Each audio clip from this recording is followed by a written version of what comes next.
Hi everyone, it's Miss Chalice. We're going to be talking about common nouns and proper nouns today, so please make sure that you have your guided notes for nouns, Unit 1, paper in front of you along with a pencil so that you can use that and fill in the spaces on your notes as we go along. You're going to be keeping these notes and using them throughout the year, so really important that you make sure you have them and that you're writing in neatly so that you can be able to use your notes later on. Like I said, we're going to be talking about nouns today. Some of this might be review for you, but please follow along and get everything down and learn anything new that you can. We're going to talk about two types of common nouns to start with. They have different characteristics that we're going to talk about. The first one we're going to talk about is concrete nouns. That's probably the one you're most familiar with. Concrete nouns, you can use your five senses to experience them. Your five senses are like hearing, tasting, seeing, touching, and smelling. Remember, if I go fast, you can pause this video or rewind anything to get information as we go along. Common nouns are in three different categories, and you'll see those listed: people, places, and things. And we're going to fill in some examples of some people to start with. Some people common nouns are girl, nurses, and teacher. You can experience those people with your five senses. The second category is places. Some places common nouns are restaurant, spelled right here for you if you need it, park or school. And some things common noun are some cookies. I would like to experience that common noun with my taste sense right now. Pencil is another one, and butterfly. All examples of concrete nouns you can experience with your five senses. Okay, the next category we're going to talk about is abstract nouns, and that might be the category you're not as familiar with. Abstract nouns, you cannot see, hear, taste, smell, or feel them. They are idea nouns. Some examples of some abstract nouns are on this page for you. You can see evidence of abstract nouns, but you cannot see the abstract noun itself. So for instance, love is an abstract noun. You can see the evidence of love, like people caring for one another or hugging, but you cannot see the actual noun love itself. Okay, friendship, that's another example. Bravery, evil, curiosity, and trust. Those are all nouns. They're just abstract nouns. The two categories of nouns we're going to talk about today are common nouns and proper nouns. Common nouns have a lot of little subcategories within them, the two types we were just talking about being concrete and abstract. We're also going to include compound nouns in our discussion of nouns. You've probably heard of compound nouns before. Compound means to take two or more things and put them together to make a new entity. So there are different types of compound nouns. The first one is over here on the left, closed compound noun. Closed means you take two words like tooth and paste, and then you close the space. You take the space out, close it into one word, toothpaste, and now you have a completely different noun. Some other examples of closed compound nouns would be haircut and bedroom. You've taken the space out, made a new word. Another type of compound noun, instead of taking the space out, you use a hyphen to connect your other words. So in this case, dry cleaning, you put a little dash or a hyphen in between dry and cleaning, and it creates a new word.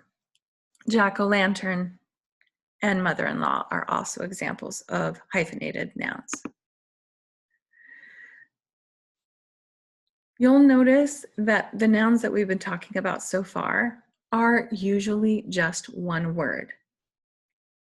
Common nouns are usually just one word, like girl, boy, cookie, jack-o'-lantern, bedroom.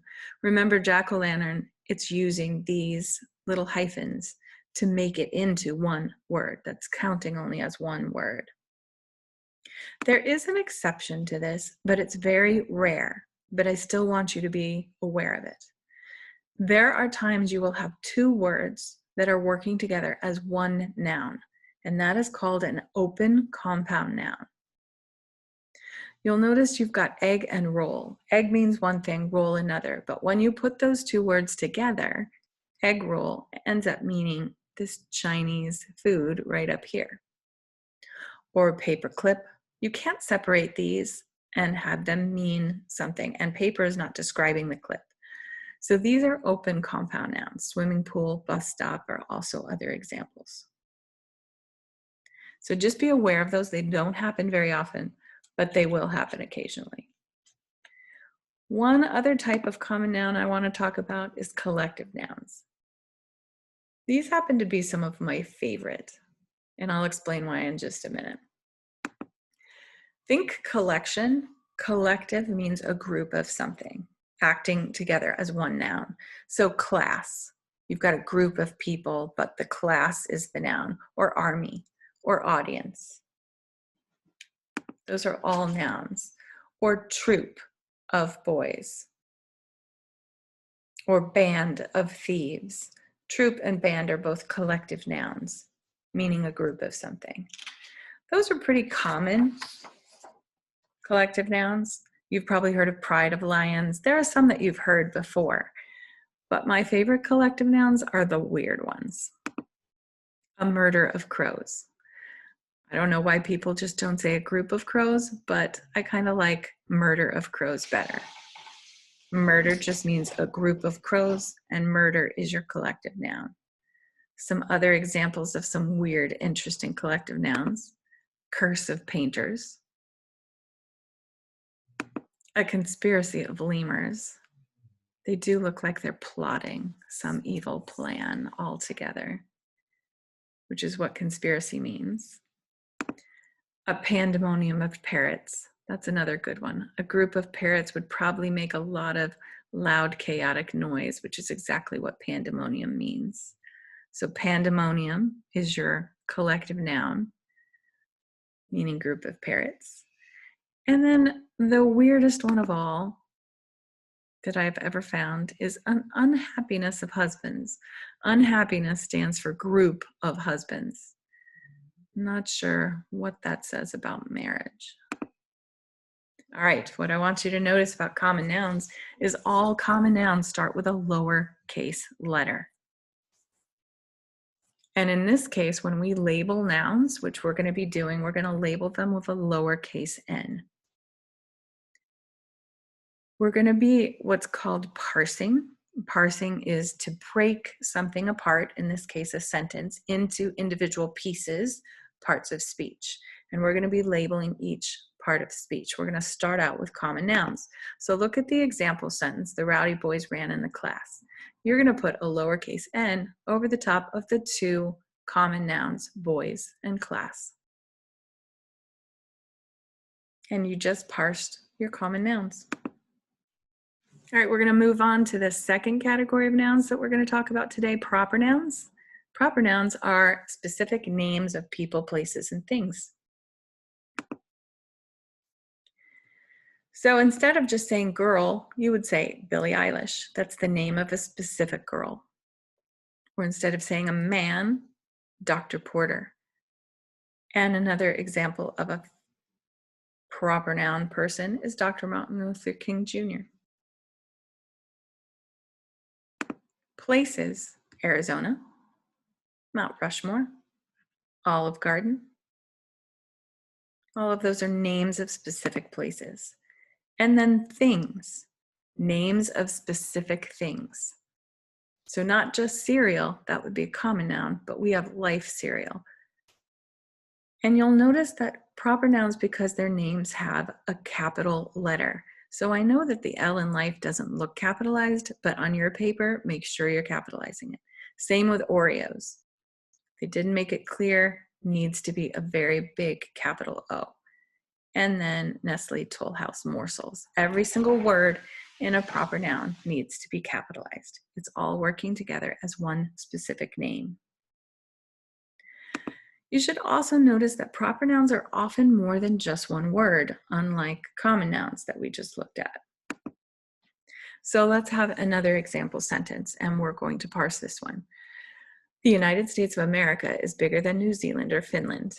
So take a look at Finland first. That's just one word, proper noun. And so just like we did with the nouns previously, you're going to put the label over the top of the word. But this time for proper noun, you're going to put PN.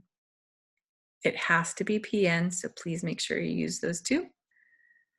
But then what happens if you have a proper noun that's more than one word? You're going to put the PN in the middle of the group of words working together as the name, like over New Zealand, and then you'll notice the two lines that are going out to the side. Please notice you don't underline PN, there's a space for the words, but you put these out to the right and to the left, and I call them wings. And those wings are showing that New Zealand is working together as one proper noun. Same up here, you have multiple words, 4 working together to create one name. So put PN over the middle of the word as much as you can approximate it. Doesn't have to be exact, and put your wings on either side. All right, now you know how to label nouns and proper nouns and identify them. If you have any questions, please make sure you ask me.